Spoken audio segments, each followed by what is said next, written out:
L'officiel sur YouTube El Hadji Ahmed Aidara le grand-maire l'éminent par force maa ngi lay nuyu di la ziar di la dalal d'abord ma première question mooy lan nga xalaat ci cumul de fonction yi.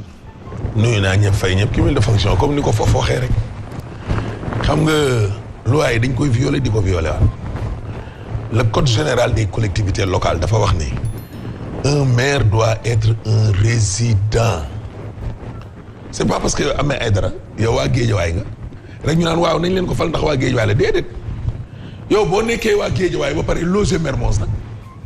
aywa wala nga nekk waa Guédiawaye ba pare wut sa benn logement Almadi dimanche ba dimanche ngay jaar ñëw nuyu papa yaay football match dimanche soob xam nga li ma la bu local yi ñëwee nga laal say tic-tic dugg ci ndox mi xuus wane ne waa banlieue nga fekk yow ba nga fi gëjee ak léegi depuis Matousalem la.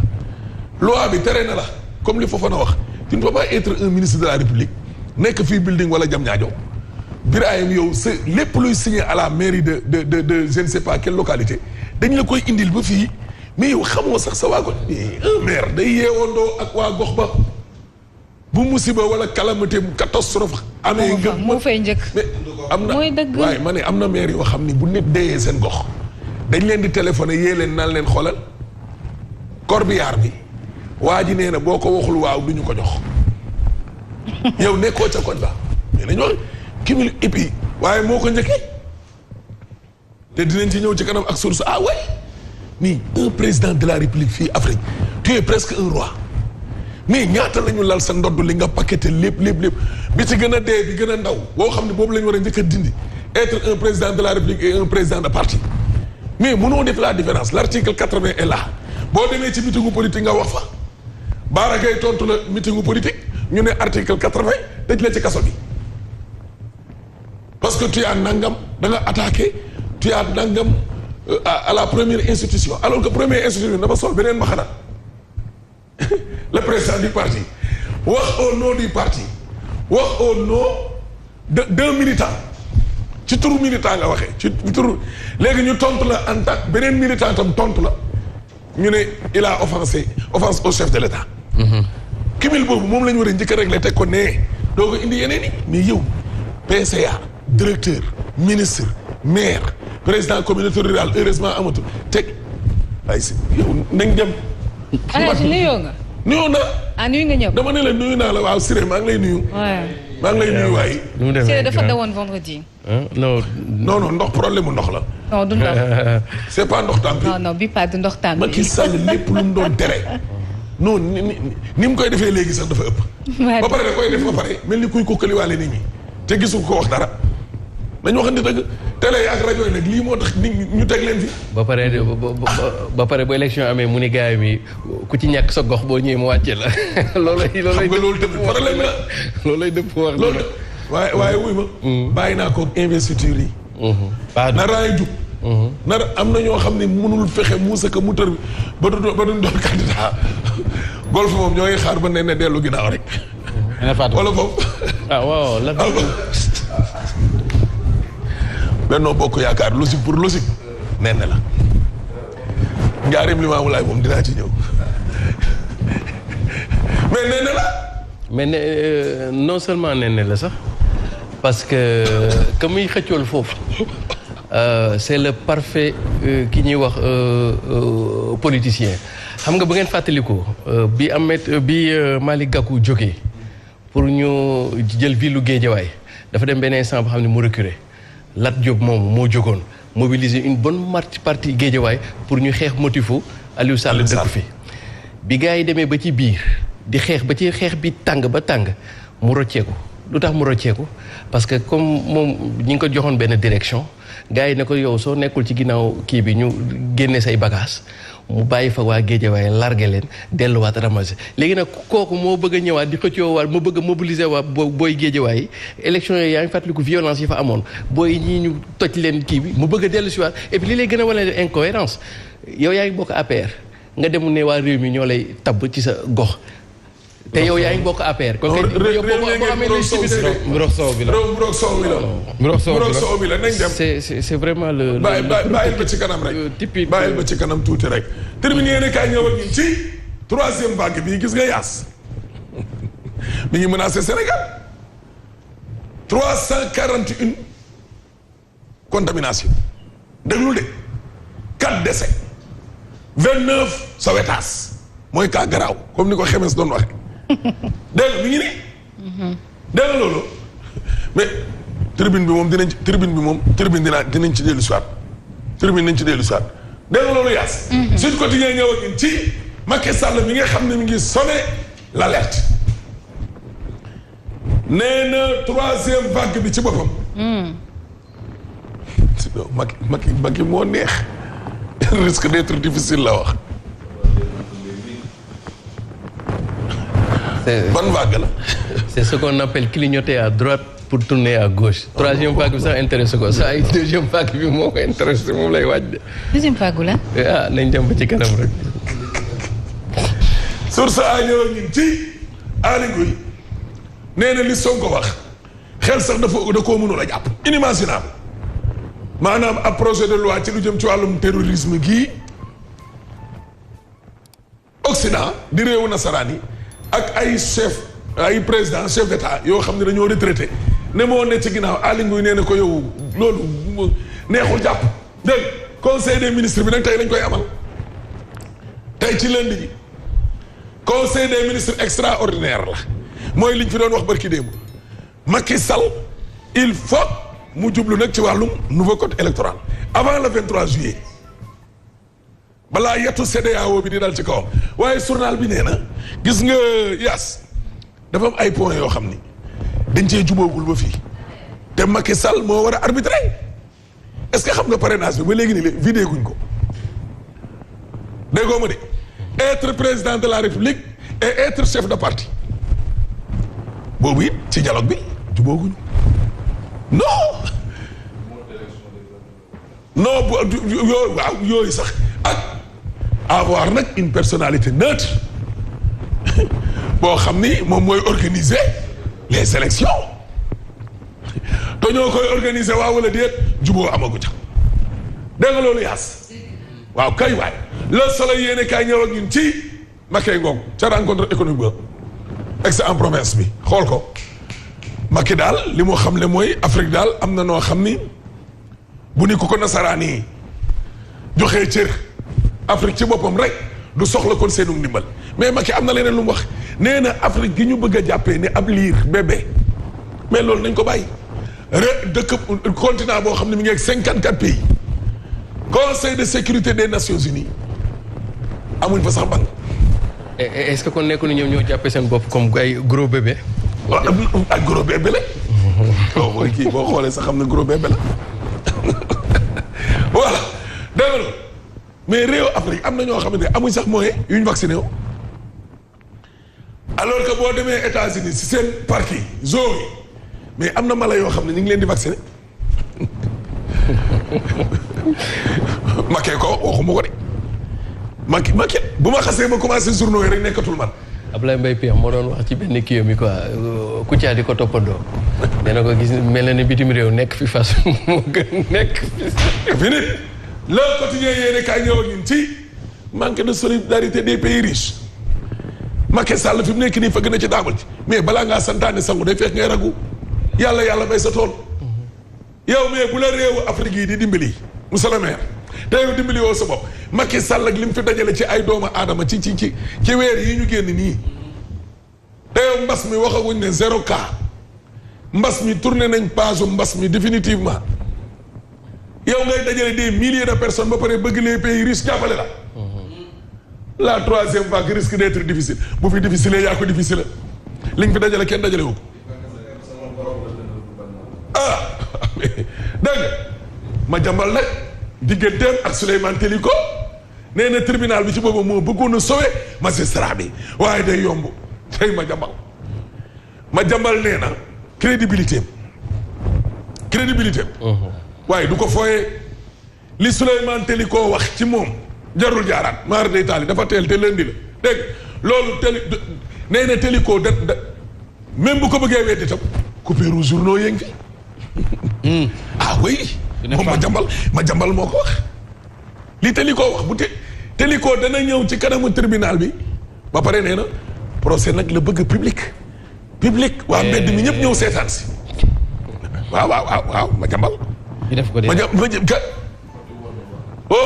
grand théâtre. sa penc ba la ko bëgg a teg. merci beaucoup. voilà penc mi cey lébu bi boo fi amuloon du baax di doom. wute nga ak lébu tubaab bi. le tribunal a voulu sauver Télico. ay Yass. groupe papa ñoom Yass ñu lay déglu de. ñu lay seetaan de. am na ku ma wax keroog ne ma dafa bëgg ñu intégré ko ci groupe papa ñoom Yass mais loolu dangaan sàmm la yaakaar naa di. ma ne ko mais père fi nga nekk dafa sori. ñu intégré ko ci groupe papa. boole ko ci groupe bi. mi ngi si biir sori di. est-ce que groupe bi duñ ko élargir rek ku bëgg na dugg. non mais groupe c'est dañ koy doon ay cellules. non c'est pas voilà on va dire. paa yi nag may naa leen code de. war ngeen maa sant gërëm la dool leen ñaani. wala yow nga sant leen gërëm leen. non waaw maa leen sant yow mi fàqee koo ci ñoom. yow mi fàqee koo ci ñoom yaa leen war a sant gërëm leen. dégg l'observateur ñëw ak ñun ci Macky gi. Macky et le projet de modification du code électoral day soppeeku moom. parce que la ñu waxtaanee tënk ko ci dialogue bi ak séminaire bi jeex barki Demba Ndiaye conclusion yëpp tënk nañu ko moo tax. élection locale du 23 janvier baa ngi nii Macky Sall ngi nii il a convoqué le conseil des ministres waaye extraordinaire la tey la tey Macky kay fi mu nekk nii lépp fi mu ne nii lépp urgence man li tax muy def lépp urgence man moo ma jaaxal nit koo xam ne du jug mukk à temps nabar assemblée nationale am daal en mode fast track terrorisme en mode fast track yow gars yi ba ñuy dialogué ba léegi ana fu Macky nekkoon. non léegi sax romb na fast track mi ngi ci flash track. ak a gaaw. waaw man sangara si ci réew mii waaye ni koy consommé moom ñan lañu te nee nañoo waaw 98% de la population ay jullit lañu sangara. naan daal man de jëgër. fanweeri million ci ay litre. fanweeri million litre 2020 bii ñu génn nii moom lañ naan sàngara ci réew mi. importé. toogee wuñ ko fi de. fii naanantu ñu de. non déggoo li ma la wax de mi ngi nii. Sénégal naanantu ñu de. naaj bi bu tàngee sax ñu jaayee. mais si de. waaw. Yass. naam. barki de. 30 millions. sëng dafa dox de. mais Ahmed. waaye sëng dox na di. sëng dox na business waa ñan lay naan lii. business bu bëri saa yi Ahmed naanantu ñu de. mais Ahmed barki de dama. non man doo leen ma ber fii taxaw foofu il faut ma ñëw fii. sëng dafa dox. non voilà. déggal Yass ak dégg olof nee na sëng dafa dox. dama tajeeg benn waaye ci almadi yi. waaw bi ngi jëjëf quoi. ma ne ko grand dama tëddi nelaw bul yàqal ñu man nekkul wa dégg. naan man de jege. Wally Seck bi nga xam ne dañ koy tuumaal wàllu góor jigéen ñi nga xam ne ñoo koy yàq nee na da leen di yóbbu ci kanamu yoon. benn ñaar ma ngay wax ne bu kenn attee. waa le vert leen la Moustapha Diop lan la wax 37.5 télé ba daa paan. Panti. concert Wally Seck bi image yi ñu gis ci télévision. ñu ne télé bee paanoon. ñu ne télé bee paan léegi nag bañ dem tribunal lii quotidien ñëw a ngin ci waa jaa ngi nii xam nga moom it loi bi da koo laal. le ministre de la pêche et de l'économie maritime terrorisme bi nee na danañu gën a taral nag suñu loi ngir xeex wàllum terrorisme Madiambal Diagne bàyyiwul Télico ba léegi Madiambal bàyyiwul Télico benn yoon dégg nga libération yéene kaay ñëw ak ñun ci mais scandale 7 milliards 166 mille bii moom million bii cour d'appel bu Thiès xotti na protocole bi nga xam ni moo doxee woon ci jafe-jafe yi Bocar Samba Dièye ministère finance tamit daal di nañuy jubbanti Abdoul Mbaye la Sénégal ñëw ak ñun ci Macky ngi nii agro bébé Afrique dégg nga mais wuy ma Cheikh Tidiane Dièye Sénégal bi ñu bëgg nee na gis nga Macky instant bi siré Macky bobbee dem lu ko yóbbu li fi xewoon février ak mars loolu xawoon na tourné bopp bi mais Macky nag li ko terrassé nag door ko mu wàcc mooy Fouta Tampi yaakaaram gi c'était le nord. tigi mu nekk titre foncier Macky fu mu tourné diggante Matam Podor Fouta ak li ko wër yëpp. tampi lay dégg. ba pare ma may la ci dara. xam nga diaspora bi. dañu am lu ñu représenté. ci Fouta. diaspora bi nag bi mu leen yóbbulee nervi yi ñu duma xale yi. diaspora Foutanke yi kontaan nañu ci saa yi. tampi ñoom. kontaan nañu ci saa yi. baatu diaspora tampi kon. waaye non déggoo. et puis Macky bu amee doole Fouta c'est grâce en grande partie à la diaspora. Thierno Alassane Sall diaspora bi nag moom. Thierno Alassane Sall ci yéene kaay gi. Thierno Alassane Sall ci yéene kaay gi. nee na gis nga le tampi la. le tampi dafa mujj wër Sénégal léegi nekkatul Fouta tampi kese fépp la wër mais xoolal Jibi Ndiaye li mu wax nee na xam nga xel nag léegi mën naa tey ñii di wax naan 3e mandat bi Macky ñemewu koog yooyu mais dafa am ay signes yoo xam ne dafa feeñ yoo xam ne ci dëgg-dëgg nag suñu waxee ne Macky mii bëgg na 3e mandat tamit kenn du ko weddi. nervi yeeg mbooloo meeg campagne permanente gi Macky Sall nekkee wër geeg wut nit yeeg ñaaxaat nitam yeeg. waaye Macky mii bu doon pare na kay xanaa day takk ay bagages am dem. 90 responsables PDS APR réew mi nee nañ fekk nañu waa gëm sa bopp.